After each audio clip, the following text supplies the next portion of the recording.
তাদেরকে কিন্তু বলো না, বরং তারা তাদের রবের পক্ষ থেকে রিজেক্ট পেতে থাকে। আমরা বিশ্বাস করি আমাদের প্রিয় ভাই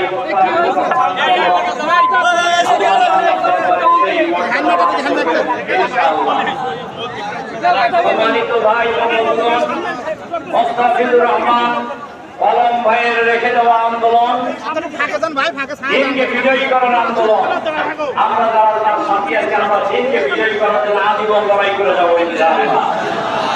আজকের এই দোয়ার অনুষ্ঠানের পর্যায়ে বক্তব্য পেশ করবেন বাংলাদেশ জামাত ইসলামীর সম্মানিত আমিরে জামাত, বাংলাদেশের 18 কোটি মুক্তিবাদী মানুষের প্রিয় নেতা,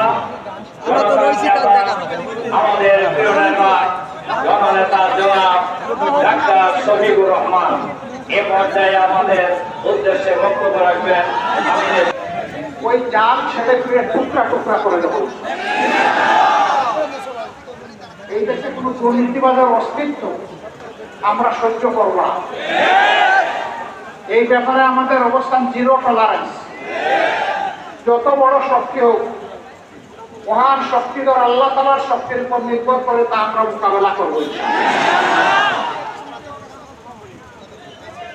আপনারা তৈরি আছেন? এই মাঠে জোশ থেকে যাবে, এটা চলমান থাকবে।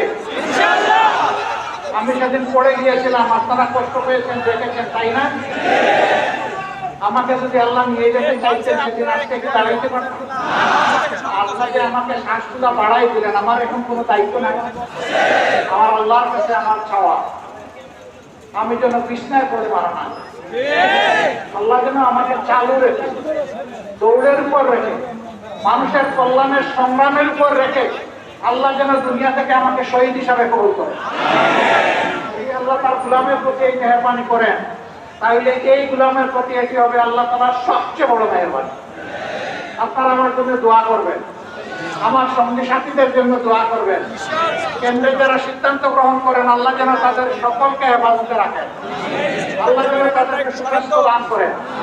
জাতির কল্যাণ চিন্তা করার মতো মগজ এবং হৃদয় যেন আল্লাহ তাদের দান করেন।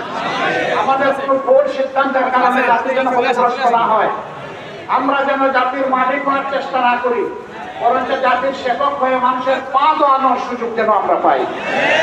আল্লাহ যেন সেই সুযোগটা মেহরবানি করে আমাদেরকে দান করেন।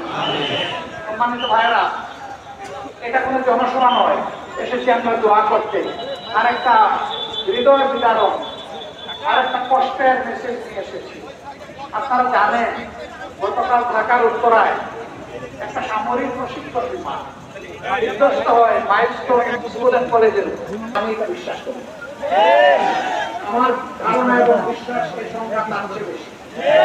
হয়তো একদিন আমরা দান করছি আল্লাহ, তারা তাদের মা বাবার বুকের কাঁচা ভেঙে তারা চলে গেছে। এই সন্তানরা তাদের মায়ের বুকে, বাবার বুকে, তারা হয়তো খবরের বুকে আশ্রয়। আমরা দোয়া করি আল্লাহ তাদেরকে শহীদ হিসাবে করুন, তাদের মা বাবার হৃদয়ে আল্লাহ